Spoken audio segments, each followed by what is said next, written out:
I was convinced that there was no way to live a completely happy life. And if I couldn't live happy, I didn't want to live at all. It began with a divorce, a broken home. And I believe that through that, my mentality began to form and began to develop a sense of rejection because I didn't understand. I was a small child and didn't understand adult things. And so I felt the breakup was all about me. That sense of rejection just really grew.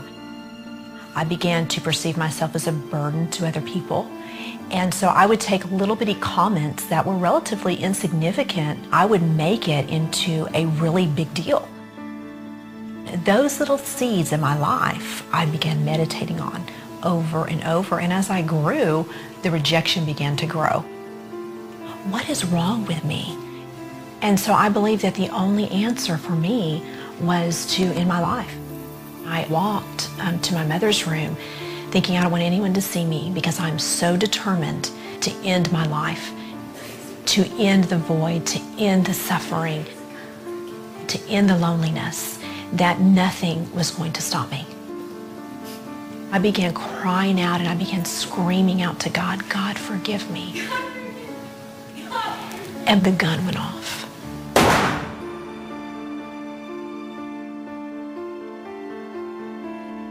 My lungs began to fill up with blood. My ears, I began to become deaf, very slowly, faintly become deaf. My eyes became blind. My eyes were open and I became blinded, and I knew that death was gripping my soul. And then all of a sudden, I felt myself, my soul, leave my body, and I instantly began falling and falling. And at that moment, I knew I was no longer in control of my destiny. And I ended up in a place that was complete torment. And my body was burning.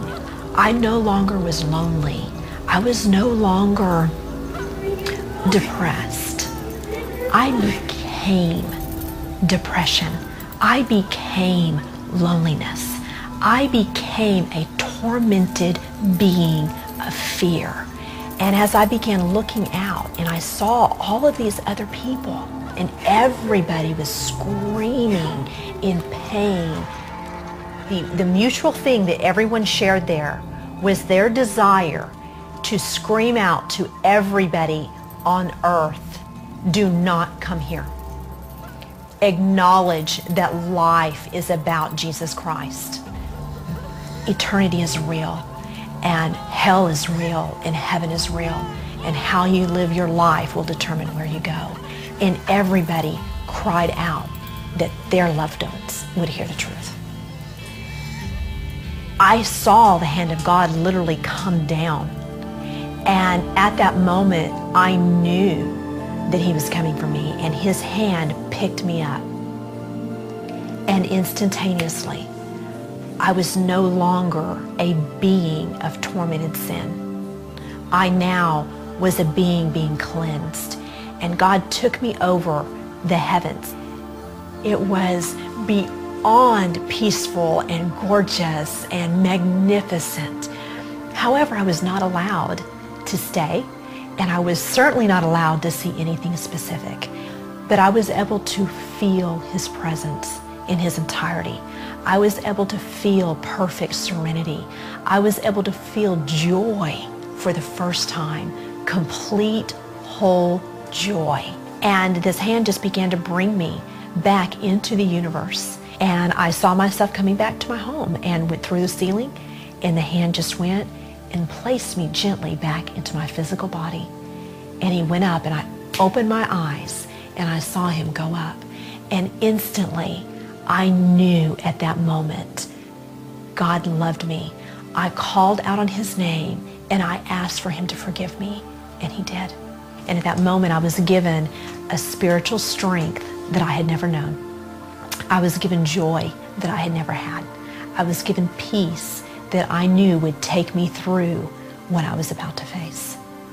The bullet had missed my heart by less than 1/4 of an inch. I mean, just by millimeters there, and had explained that, the pressure of a 38 caliber gun should have exploded my heart. And they didn't understand that there was nothing wrong with me. They had broke a few of my ribs, and that was all. When you leave this earth, you are going to do one or two things. Either you are going to be transformed into a being of sin and torment, or you are going to be transformed into a being of light and love and joy. And it is a personal responsibility who and what you are going to be transformed into. And I had to learn how to take on the responsibility and quit blaming others for my mental and emotional condition.